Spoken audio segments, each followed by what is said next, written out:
Are we all met? My name is Leela Vox, Alexander. Translated in Hindu, it's the voice of divine play.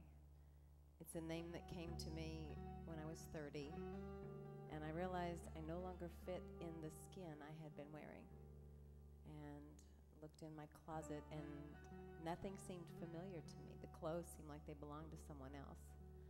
It's like I had walked into this experience of waking up into this body. And I began to discover some amazing teachers who began to infiltrate my consciousness and shift the way I saw the world.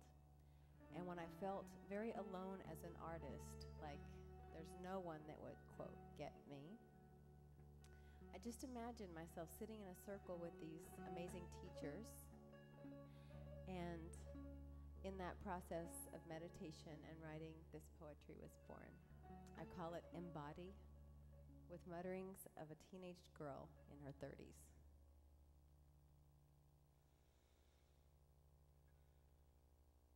I know you'll listen to the words I have to say. I feel your consciousness deeper every day. With you, I do not feel afraid. In fact, I think I'll fly today without asking, if that's okay. See, old habits are more than hard to break. And there are regrets about mistakes for people injured in my wake. And sometimes when I'm up real late, I cry and love and contemplate and wonder, if I died today, if my body were to leave this place, would one who looked upon my face know the gift of seeing grace? These bodies all turn to decay. This earth is such a shaky place. Temporary is our stay, and we're all dying anyway.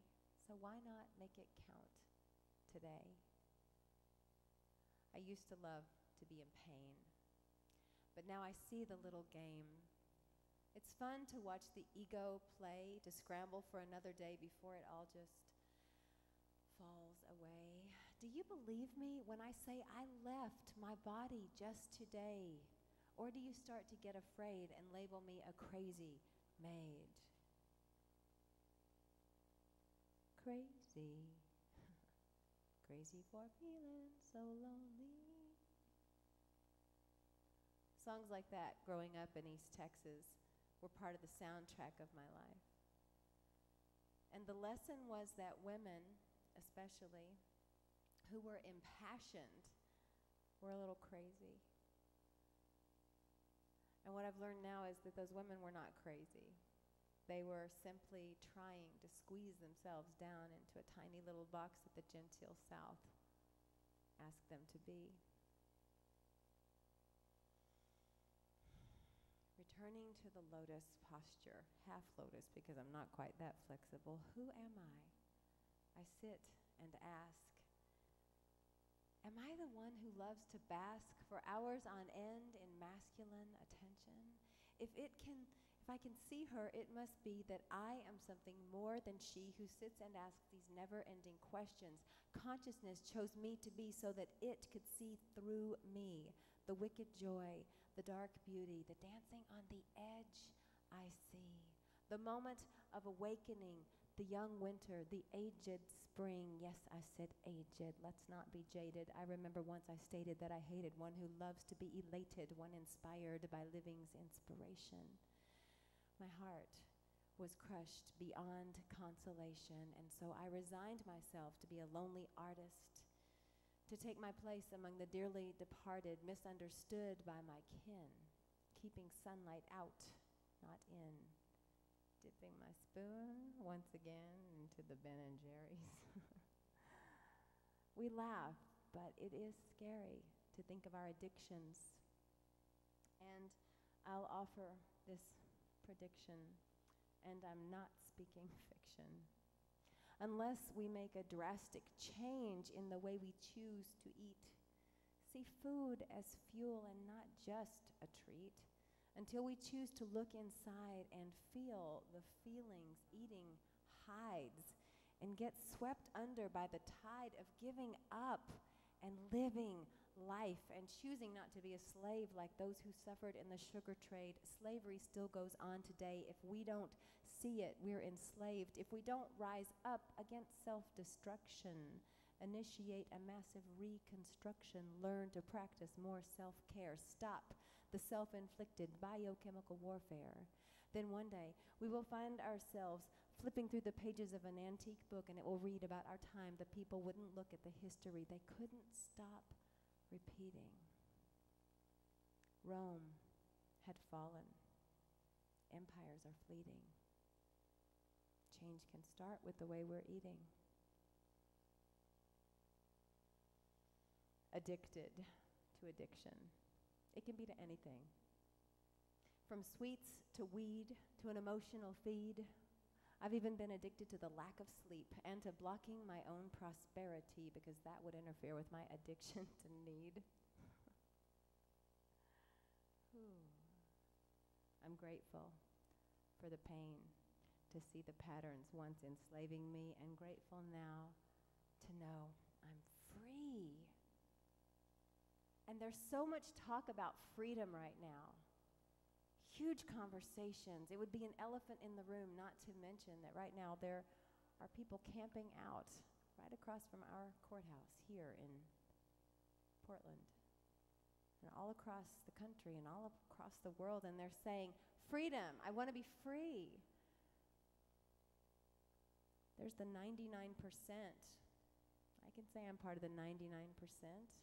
And there's the 1%. And I have dear friends who are part of the 1%.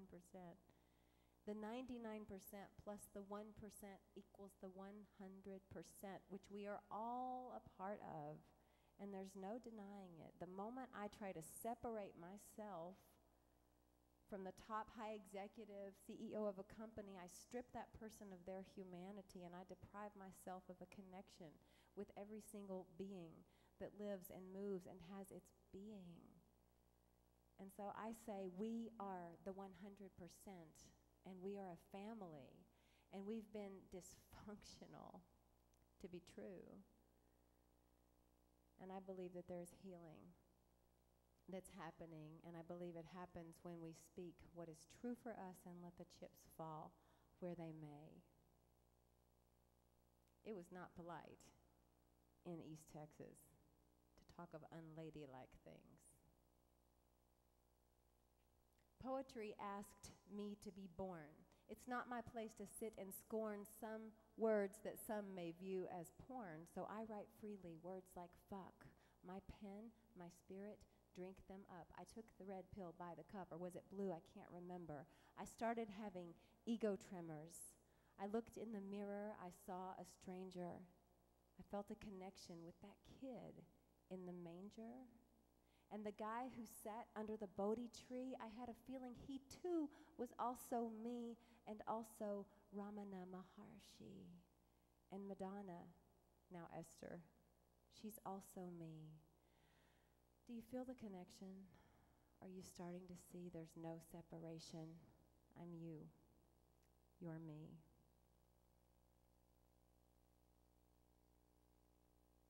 Split-second discovery. Watching a squirrel go down by the creek, I closed my eyes so I could see the rocks beneath my furry feet. I fell away and was the beast.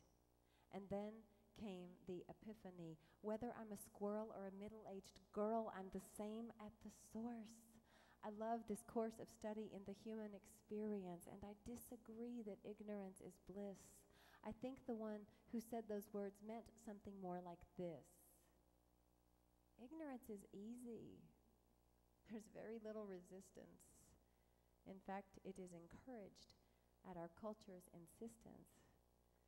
People unaware are easy to manipulate. Power is found in the moments when we contemplate. Some will call me a hypocrite.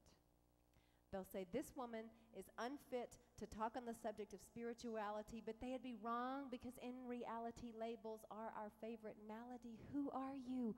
Are you what you do? Is making money your profound truth? We all have trouble seeing through the snow. It gets between us and the we want to know.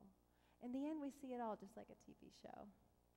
Friends and family start to go, and our pace, without effort, starts to slow, and something deep inside us knows we'll soon be dust, the wind that blows. So why not just relax and know what wisdom has to tell us?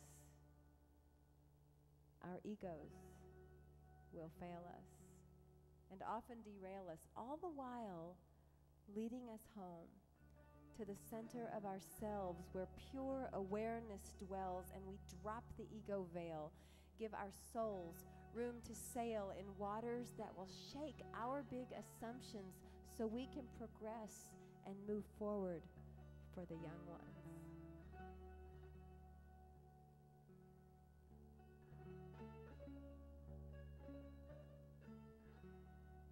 Are you following me? Are you picking up what I'm throwing down? Are you with me? Yay. When I feel, let it in. It's then I begin to see the pain is external. It's not me, so I journal. So I can see the one who sees, the one who is eternity, the one that was before my birth, the one enrolled in a school called Earth. Each of us experiences pain from which we think we can't recover. And yet somehow, time and again, we rise to face another day in this existence. I'm resisting resistance. And I see it's quite a distance from myself and the one I thought I was. I've been wrong about a lot of things. I came along by remembering the being I was before my parents were conceiving me. Friend, I'm a woman of the wind, and I don't know where I'm going, but I know where I've been, and I know I won't go down those roads again.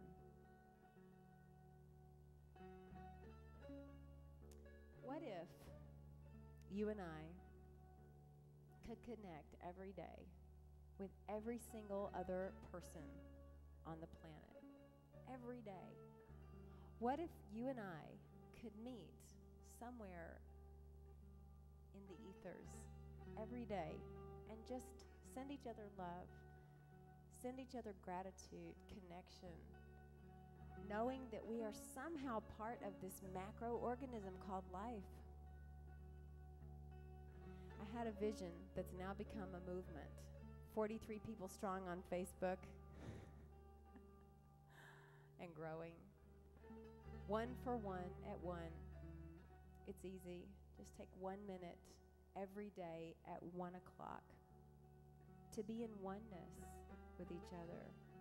60 seconds a day, and it can change the planet. Whatever time zone, as you travel the planet, as you vacation and as you tour around, wherever you are, set your watch, set your phone. At 1 o'clock local time zone, wherever that may be, let's meet in consciousness for just 60 seconds.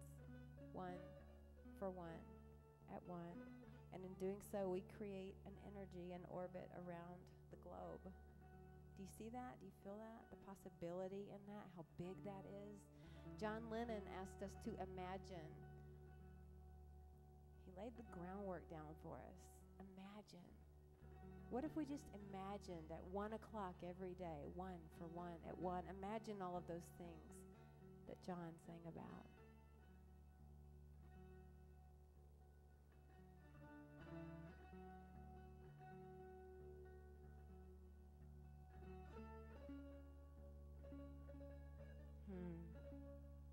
This music is so amazing and so hypnotic and so peaceful. We're going to clash it up a little bit and see how we meet somewhere in Eastern music and East Texas upbringing. I wear the makeup I want to wear.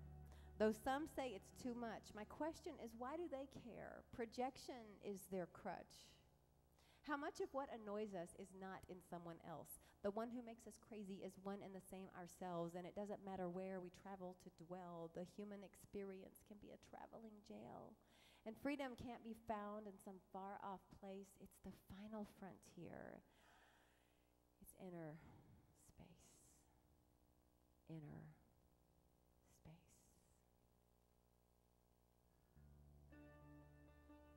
I've decided to be loud and clear. If I meet any critics, open your ear. One who understands is one who gives, and one who gives is one who lives a life of gratitude. Choose the attitude. Elevate your spiritual latitude. For years, I struggled with depression. That's what happens when we don't use self-expression. I lived in fantasy looking for the oh, wow. And now I see that there's no oh, wow. There's only now. But when I live in the now, it's all oh.